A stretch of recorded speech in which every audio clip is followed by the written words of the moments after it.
இன்னைக்கு 3வது முறை ஜெஃப் மேக்லம் அண்ட் பேங்க் கனடா வந்து வட்டி விகிதத்தை கூட்டவும் இல்லை குறைக்கவும் இல்லை அப்படியே ஹெல்ப் பண்ணியிருக்கணும். எக்ஸ்ட்ரா காசு எடுக்காமல் அதே அமௌண்ட் ட்ரான்ஸ்ஃபர் பண்ணா ஸ்ட்ரெஸ் டெஸ்ட் இல்லை. ஓகே, மற்ற ரெண்டாவது வந்து அந்த ப்ராடக்ட் வந்து ஹோம்ஒர்க் லைனை கூட இருக்கக்கூடாது. இருந்தால் அது வந்து கொலாரல் சார்ஜ் இருக்கு. So then there may be a chance for them to ask for a stress test. கனவேட்டு மோர்கேஜ் வந்து ரினியூவல் வருது. இப்போ வேணாக்கலன்னு பார்த்தீங்களோ 2020ஆம் ஆண்டு 21ஆம் ஆண்டு 22ஆம் ஆண்டு வேணாக்கண்ட மோர்கேஜ் ரினியூவல்ஸ் இப்போ வந்து கொண்டு இருக்கு.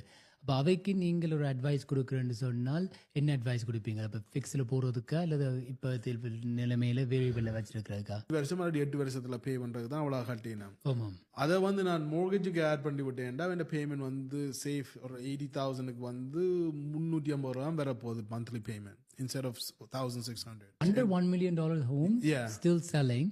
சில வீடுகள் பார்த்தீங்களோ அந்த நம்பர் வீட்டுக்கு நான் சும்மா போய் காட்டினா கொஞ்சம் லோ ப்ரைஸ்லாம் போட்டு 23 ஆஃபர்ஸ் வந்துருச்சு, right? So activities activities is நாங்கள் யூஎஸ்ல பார்க்க ஆளும் குறைச்சாலும் மார்க்கெட்ல வந்து ஃபிளக்சுவேஷன்ஸ் இருக்கும் and there's opportunity for people to take advantage of the lower rate. So அதுக்காக அநியமா செப்டம்பர்லையும் ரேட் கூட்ட மாட்டேன், இதுலயே வச்சிருப்பேன்னா நான் நினைக்கிறேன். வர்ற மாசங்கள்ல வட்டி வீதம் குறைக்கிறதுக்கு சான்ஸ் இருக்கும்னு சொல்லி இருக்கிறார், ரைட்? ஏனென்றால் இன்னும் இந்த உண்மையா டேரிஃபின் பிரச்சனை அவுட்கம் வந்து எங்களுக்கு இன்னும் அந்த பாதிப்பு இன்னும் வர இல்லை. இப்போ வந்து இந்த பப்ளிக் செக்டர்ல வந்து they need to bring in a higher increase. Public செக்டர்ன்றது be it provincial or federal government